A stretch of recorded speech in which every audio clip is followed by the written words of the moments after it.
Hey everyone, how you doing out there? I hope you're well. Today I thought I'd just do a quick video talking about how I've been using the Quad Cortex Live for the last couple of years actually. Hang on a second. Yeah, I've been using this predominantly on tour with Jamiroquai, and for most of the other gigs I've been doing, especially on gigs where I'm using in-ear systems with quite quiet stages. So I thought I'd just take you through one of the presets, the scenes that I have. I use the Quad Cortex in hybrid mode. For those of you who've got one, you'll probably know what that is. It just enables you to use scenes and stomp mode at the same time. And I use the scenes so that I'm able to swap between lots of sounds. I've got a few things set up where I can hit one button and lots of things change in one go. And I use that on the bottom row. So using the E, F, G, and H pedals on the lower level of buttons of stomps. And then the top row is for my stomps. So I use that for when just if I've got an effect that I want to switch on, just almost like having an effects pedal on the floor in front of me. I use just a few of these scenes. I can get through most of the shows with maybe one or two up and down, using the program up and program down. But pretty much I'd probably do 90% of my stuff on one scene. So if I'm doing like a corporate gig or my little residency gig where there's no amps involved, I just pretty much use one scene. This scene is called Jam 3. As you can see up here on the, I'm just going to save this. As you can see up here, I've got the Cortex control, sorry. I've got the Cortex control up here on the screen. Now, what I'm going to do, it looks very complicated. There's a lot of stuff going on the screen here, but this is based around using two amps. I've got, for the bottom three scenes here, E, F, and G, they're pretty much just one amp, just in different states. And then for H is where I change to a different amp. But what I'm going to do is I'm just going to take you through from completely clean amp through to the stomps that I use, and then a little bit of the setup that I use for reverb with an expression pedal, and then the lead sound. So button E here, if I press button E, by the way, I'll be putting this up on the Cortex Cloud. It's Jam 3. You can see it is underneath. It'll be Rob Harris 2 is my profile on the Neural DSP Cortex Cloud. So you can download this preset and mess about with it and let me know what you think. Anyway, so back to business. So my amp that I'm using pretty much for my clean sound is this.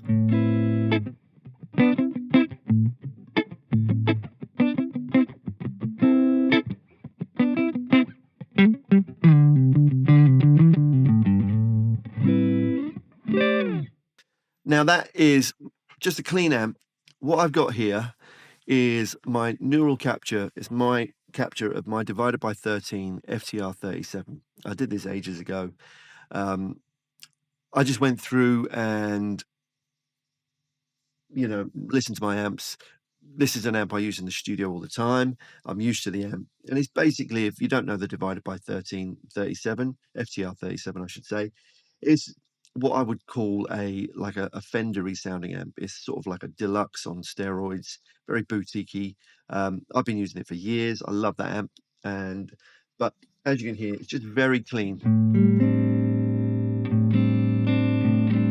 Bit chimey.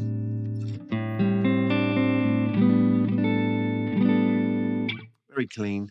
And all I have on this, if we go back over to the Cortex Control, I've got a little bit of reverb ambience, which for me on in-ears, using in-ears, I've just got a little bit of ambience mixed in, so it just gives you that kind of amp in a room. If I bypass it, you can hear. I mean, it's so subtle. If I turn the mix up a bit, you can hear what it's doing. So I have it really low, right? And I will do that to taste, gig by gig. Most of the time I just leave it as it is. Just gives something, a little bit of room around the sound. Then on all of the settings that I use, I've got a compressor right at the end of the chain here, after the amps. So I'm using the compressor. It's the legendary 87, which is based on an 1176, I believe. I think that's what it is. But I use it just as if I've got something. I've recorded the guitar and then I'm adding a little bit of compression at the end as a tonal thing, right? So I'm not really using it to get a flat sound. I'm using it just so I've got a bit of. It's almost like an EQ for me. You know, if I spank the guitar really hard, you can see if you look at the gain reduction, I can get up to sort of 11 dB of gain reduction. However, my mix control is at 32.9, so it's not doing a lot. I think it's just a thing that I'm used to. You know, I don't, as a rule, use a compressor in front of the guitar sound, but when I'm recording, I might definitely put something in to just tame. I kind of hear that it tames the sort of top end of the guitar a little bit. You know, I'm not into stuff that's overly bright. A bit like myself, I should say. Right, so that is the base of everything that I'm using, right? So that's E. So a lot of the time, I'm on clean, right?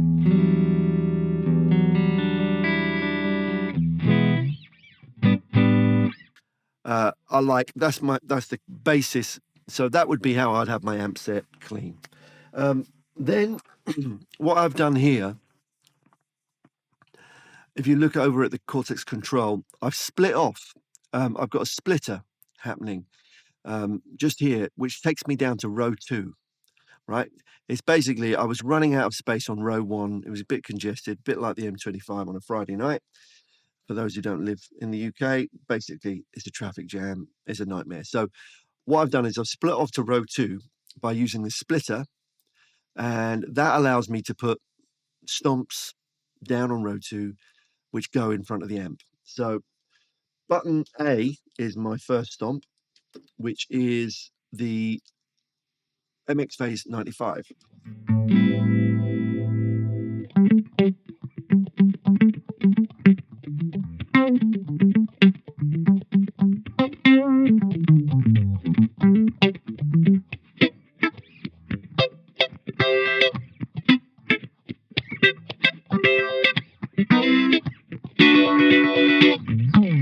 Right, classic phaser. I think that's based on the MX. I think it's the Phase 90. I think so. I'm not sure, but I think it is because it's got script and block down here. I just will adjust that to taste myself. As I've said, using this thing, it very much feels like you've got pedals on the floor in front of you. That's why I quite like it. I can adjust things on the gig if I want to change things up. So that's button A, on and off as a stomp on button A. You can see it switching on and off there. Hang on. Phase is switching on and off button A. Button B is introduces, this actually goes on after the amp up here. If I switch it on and off, you can see on the Cortex Control, this is the filter fugue. Okay, so that is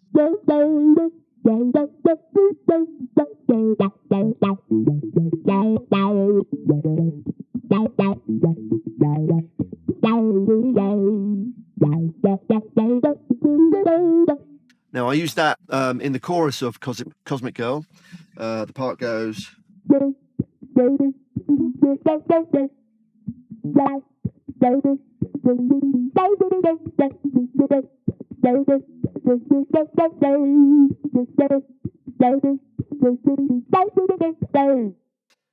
Awesome. So I'll switch that in and out as a stomp. Button 3, or button C, I should say, is the, if I switch that on, it's the modulation tremolo.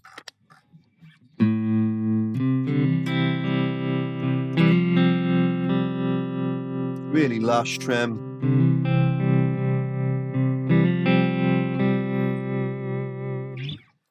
Awesome. I use that every now and then, not so much on the Jamiroquai show, but I use that for other stuff. Switch off. Button D is the, what have I got here? It's the Chief CE2W, which I believe is based on the CE1 chorus, the Boss CE1 chorus. And I use it in CE1V, which is the vibrato mode. I love that sound. It just is.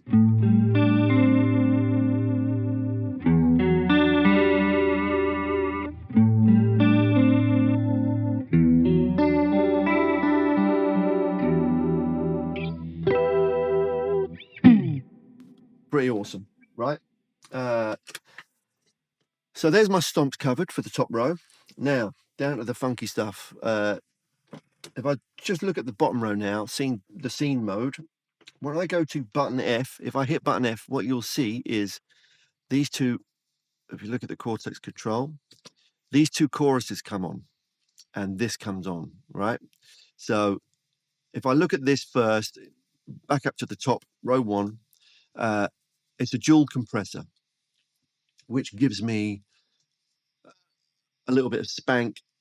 Basically, button F is my 80s chorus, time machine, travel back to the 80s. I've like Dan Huff, Steve Lukather, Mike Landau, Alan Murphy, super chorused, compressed sound, right?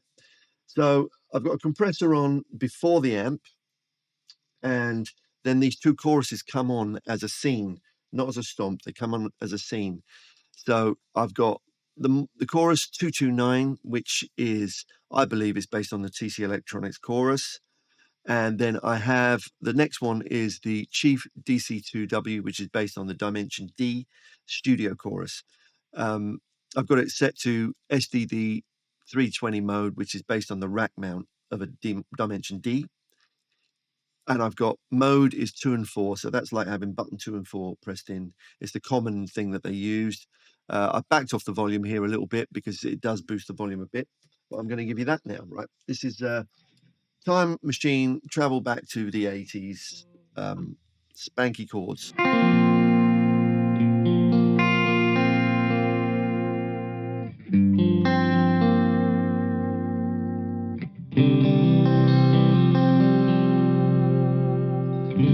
So when I really spank it hard, I get that kind of 80s splang. I call it the 80s splang. I've talked about it quite a lot on my channel. That's that. Which I use every now and then. It's great with in-ears. You know, you really can hear how wide it gets.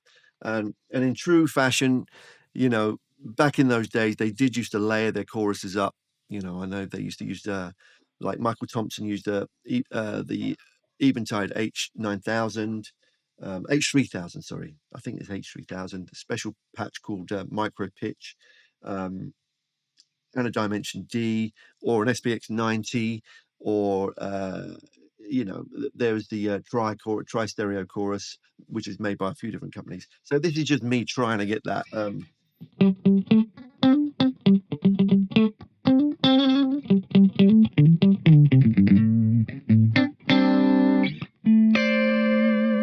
yeah, proper 80s. Yeah, I haven't got the 80s here, unfortunately, as you can see. So there's that. Then if I go to button G, what it does is that switches just to the amp. Again, the FTR And this last one on button row 2 is the Nobel OD1, which is based on the Nobel's ODR1 overdrive. It's the capture of that. Now I use this for, yeah, it's quite loud. Just back that off a bit, take the level down. I just love actually that I can just hit the thing I need to hit and then take the level.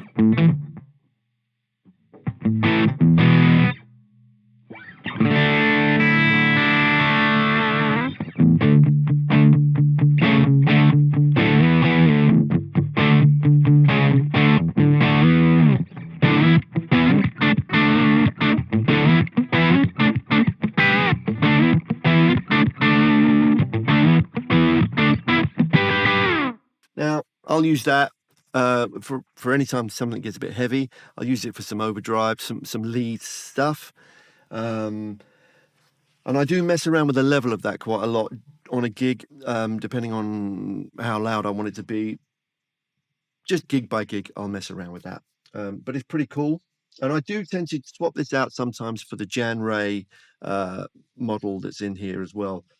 But that slot stays as that. Button G is for me using my clean amp with a pedal in front of it. And it's pretty good. Let me come out of this. Now, button H, this is where things change over. If I hit button H here, you will see on the top row that these two amps, the amp and the cab switches in. So the FTR turns off. Let me go back again. FTR is off when I go to H, and then this amp here kicks in. This is my sort of solo sound.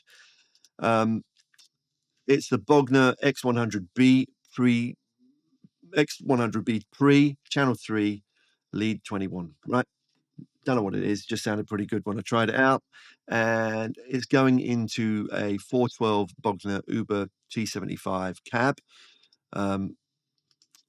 Just chose it one day and it sounded pretty good. And I do change this every now and then, depending on what I'm doing. But on a Jamiroquai show, I'm pretty much just using that. I've got a couple of solos per night, and I find it really translates to front of house quite well when I've listened back to the live tapes and anything else that I've done. It's pretty cool. And then also on row 3, you can see here, if I go down to row 3, a digital stereo delay kicks in, which I use just to give me a bit of dark background delay.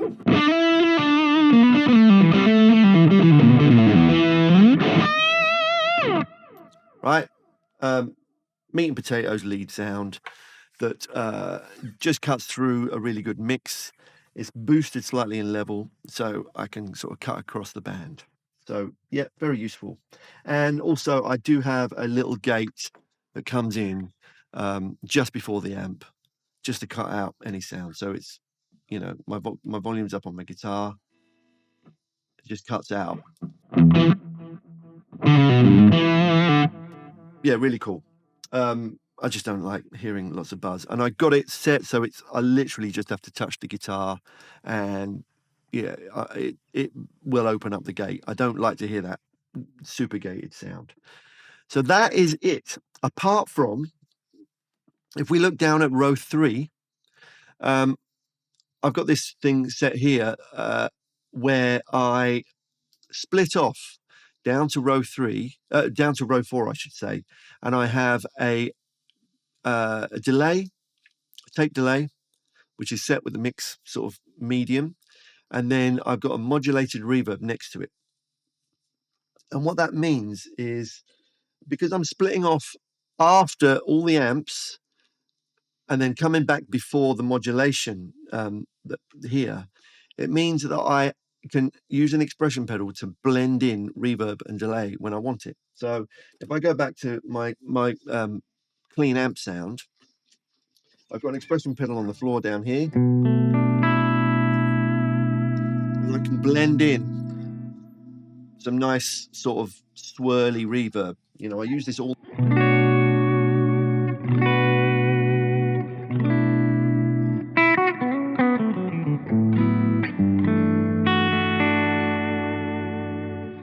quite dark. I use that quite a lot on trio gigs where I'm just filling out a bit of sound, and I can just have my foot on the expression pedal and just blend in a tiny bit of reverb, and that works across all the sounds. So this is on all the time. Usually the expression pedal 2 is in the heel position, so it means there's no blend of the reverb.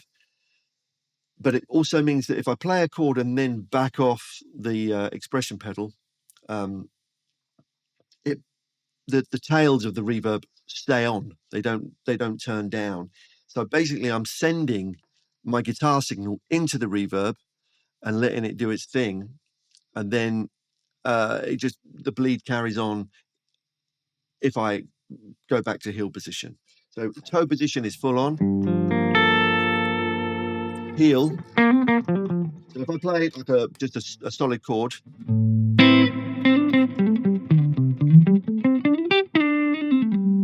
you can hear that the tails carry on, and then when I go back to the heel, the guitar is dry again. So it's really handy. I've done that on quite a lot of my pedal boards. I've got to thank Mr. John Connor, who taught me about how to do that, because I did send him a message. I couldn't figure it out, but he taught me how to do it. And that looks like this. If I go to the splitter on the Cortex Control, that's how it's set. Balance, you can see in the balance, that's my expression pedal 2. It just does that. Split, yeah, he just explained how to do it. But if you download this from the Cortex Cloud, you will have this setting as well, and then you can use it and figure out how to do it for what you want to do. But that's on everything. So if I go to channel F, button F, sorry, not channel F.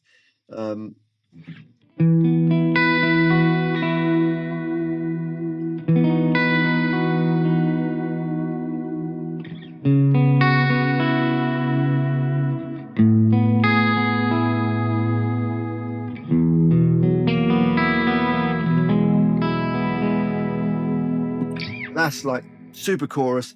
One thing I do quite like doing is having button F on and then kicking on D, the D stomp as well. It gets that as close to what I can get to that sort of Mike Landau, very sort of Tales from the Bulge.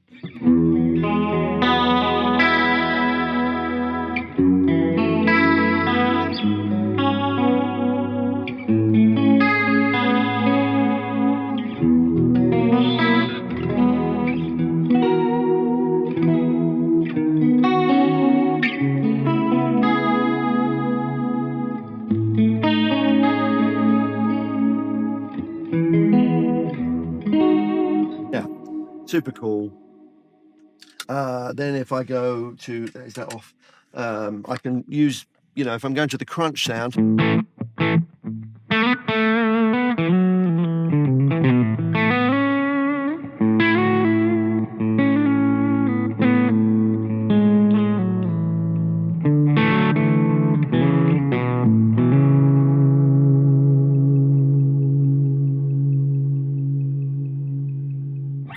Yeah, I love it. Just blending in the reverb is still going on in the background. You can hear still going on in the background, and same with the lead thing. If I'm doing something where I'm playing, I want a high bend to stick out,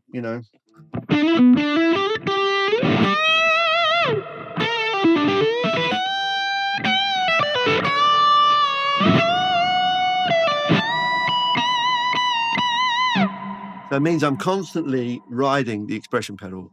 It's just giving me a little bit of dimension, makes fun things in my ears happen. In ears, I mean.